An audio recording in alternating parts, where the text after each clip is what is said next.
Fala galera, e aqui no Beira-Rio para um público de 35.245 torcedores, o Internacional, eu não vou ficar aqui em cima do muro, protagonizou um gigantesco vexame ao perder para um dos piores times do Campeonato Brasileiro. 4-3 para o Coritiba, um jogo maluco em que o Inter teve um jogador expulso logo a 8 minutos do primeiro tempo, quando o Vitão acabou fazendo uma falta e indo para o chuveiro mais cedo. O Inter perde uma grande chance e agora a vaga na Libertadores que o Inter ainda sonhava, isso vai por água abaixo porque foi um tropeço que ninguém esperava.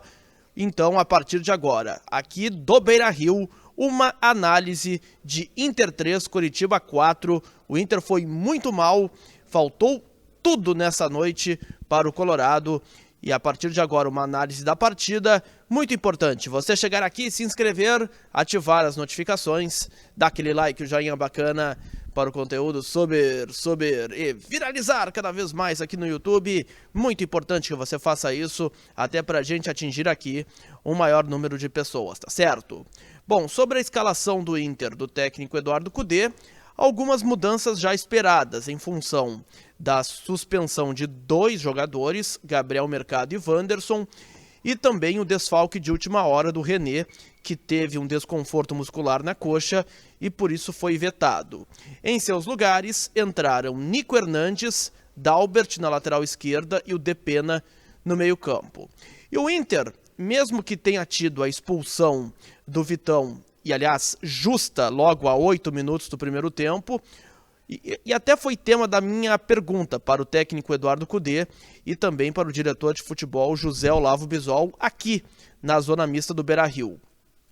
O Inter entrou com a rotação, com um foco abaixo das últimas partidas, e isso acabou custando muito caro no resultado de hoje. Bom, com um jogador a menos ficou ainda mais difícil, o Inter se complicou todo na partida e levou o primeiro numa jogada que veio da ponta direita, num bate-rebate na área, o Garcês fez Coritiba 1-0. O Inter ainda, com um jogador a menos, teve ali uma chance importante com o Ener Valencia e chegou ao gol de empate em um pênalti assinalado e muito bem marcado que o Alan Patrick cobrou com perfeição e ali empatou o jogo em 1-1. Mas o Inter, principalmente defensivamente, teve numa noite mas tão ruim que ainda levou o segundo gol no final da primeira etapa, num cruzamento que veio da ponta direita. O Matheus Bianchi, ele sobe às costas do Bustos e cabeceia no canto do Rocher, e ali o Coritiba fazia o 2-1. Veio o segundo tempo e o Inter, ele fez uma pataquada, protagonizada principalmente por Rocher e o Dalbert. O André Luiz Policarpo Bento foi no VAR, marcou o pênalti e ali o Robson fez Coritiba 3-1. Ainda deu tempo, e aí o Cudê fez algumas trocas no time, colocando, por exemplo, o Pedro Henrique, o Bruno Henrique, o garoto João Dalla Corte, e com um jogador a menos, com 3-1 desfavorável.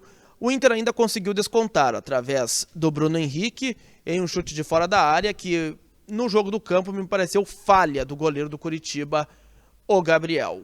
Mas aí veio mais um pênalti e veio o segundo gol do Robson na partida, fazendo o Coritiba 4-2. Ainda deu tempo do Ener Valencia, também de pênalti, ele no rebote do goleiro tocar para o fundo da rede. O Inter ainda buscou o empate, mas não foi possível e o Inter perde e tem esse tropeço em casa para um dos piores times do Campeonato Brasileiro. Num jogo maluco que teve a expulsão do Vitão logo no início, teve 7 gols, teve 4 pênaltis e também muitas incidências de VAR. E o José Cláudio Rocha Filho hoje trabalhou uma barbaridade. Sobre a entrevista coletiva do Cudê, ele lamentou demais a expulsão do Vitão, disse que tudo o que havia planejado, isso vai por água abaixo. O Inter sentiu muito a ausência do Wanderson hoje. Esse é um jogador que fez muita falta.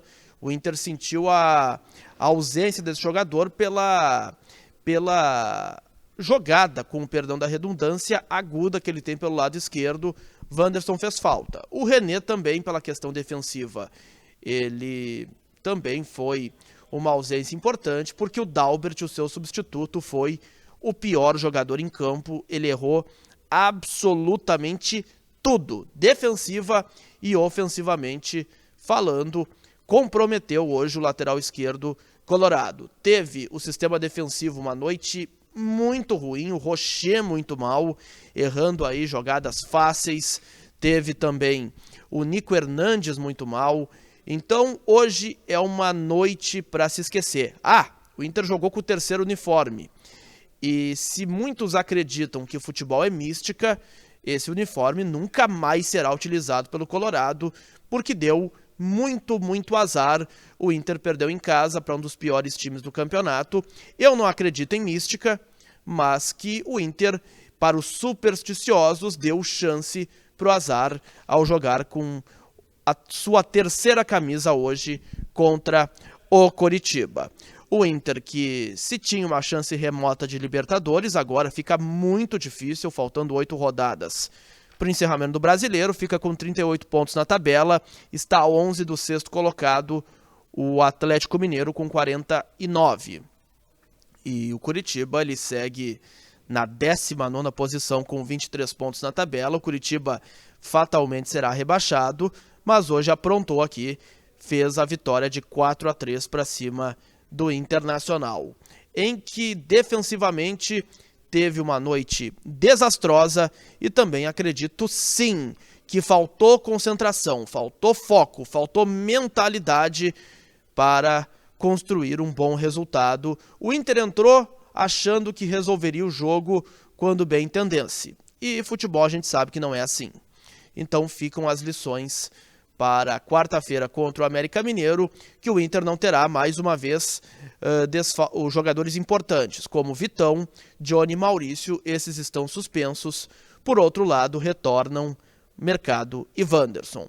Um tropeço e sim, pela condição do Coritiba na tabela, considero um vexame protagonizado pelo Inter aqui no Beira-Rio, essa derrota por 4-3 diante do Coritiba. Gostou do vídeo? Dá aquele like, aquele joinha bacana. Grande abraço a todos.